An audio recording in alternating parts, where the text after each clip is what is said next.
Hey guys, welcome to the 11th C# tutorial that I'm making for the new Boston. And in this tutorial, I'm going to be showing you how to use arrays. So all you're going to need for this tutorial is a button, and once you have it on your form, just go ahead and double click on it. Alright, so an array is basically a special variable that will allow you to hold multiple variables of the same type. So for example, if I were to create a string array, then I could only hold strings inside of there, but I can hold multiple strings inside of it. So we're just going to go ahead right here and create a string array. So we're just going to type out string, and then following that we're going to want to put two brackets. And those two brackets basically just symbolize that this variable is going to be an array. So we're going to be able to hold multiple strings inside of this. Then following that, you're just going to want to put a space, and then you're going to want to give a name to your array. And I'm just going to call it names, since we're going to be holding multiple people's names inside of this string array. And then you're just going to want to put an equal sign and two empty curly braces. And then inside of these curly braces is where you're going to want to store all the strings that will be inside of your string array. So to start adding strings to our array, we're just going to want to put two quotes, and then inside of here we're going to want to put the first string that will be inside of our array. And the first name that will be inside of our array is Adam, so I'm just going to put Adam. And then if I wanted to add another string, I'll just put a comma and then add another string. So if I want to have Adam and Bob inside of my string, now I have that. So inside of my string array right here, I have two people's names, Adam and Bob. And if I wanted to add a third, I just put another comma and then another person's name. And I'm just going to put Joe.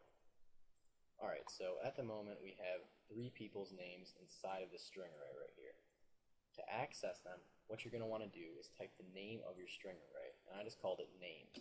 So I'm just going to put names, and then two brackets. And then inside of these brackets, I'm going to want to put the index of the string that we're trying to access. So if we wanted to access Adam, we're going to have to put 0, because computers start counting at 0. So the first element inside of any array, its index is always 0. So this right here is 0, this is 1, and this is 2. So if we want to access Adam, we're just going to put 0 inside of there.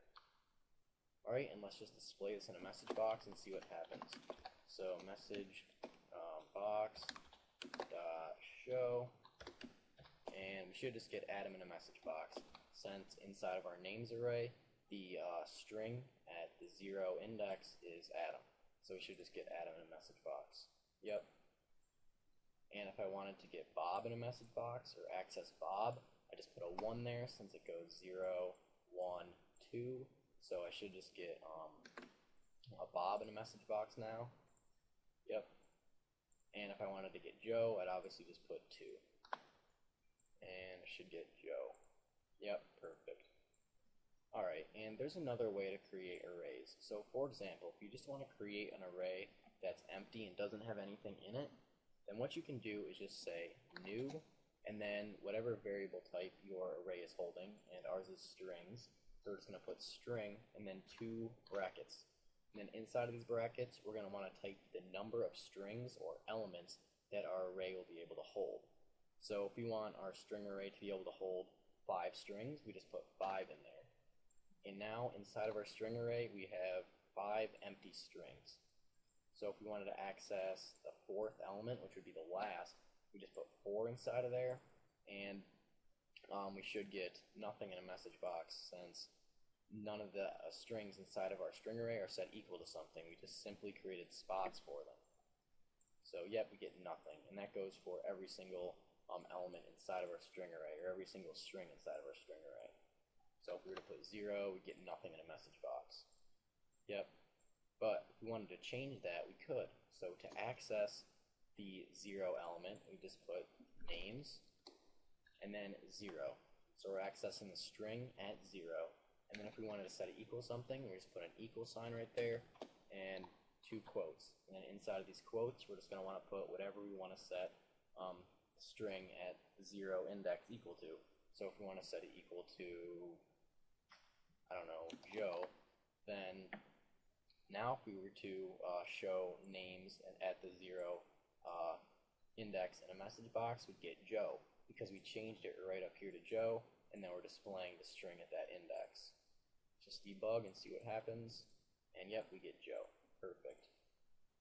And you can create arrays of different types. So up until now, all we did was strings, but you could create a bool array or an integer array or something like that. For example, right here, I'm just going to go ahead and create an integer array.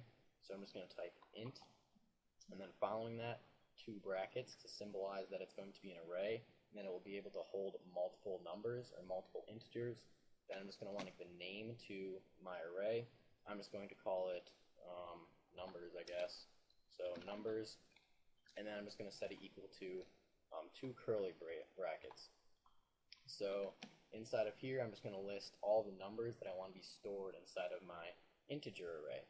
So I'm just going to have 555, 666, and 777. Alright, so now inside of my integer array right here, I have 3 numbers, 555, 666, and 777. So if I wanted to access this 666, I would just put numbers or the name of my integer array right here, and then 2 brackets, and then inside of these brackets, the index of the integer that I want to access.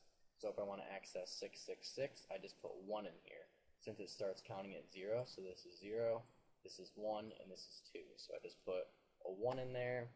And since this is a number or an integer, we're going to have to convert it into a string.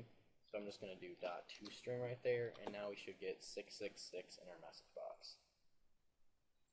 Yep, perfect. Alright, so that's pretty much it for this tutorial on using and creating arrays. So, see you guys.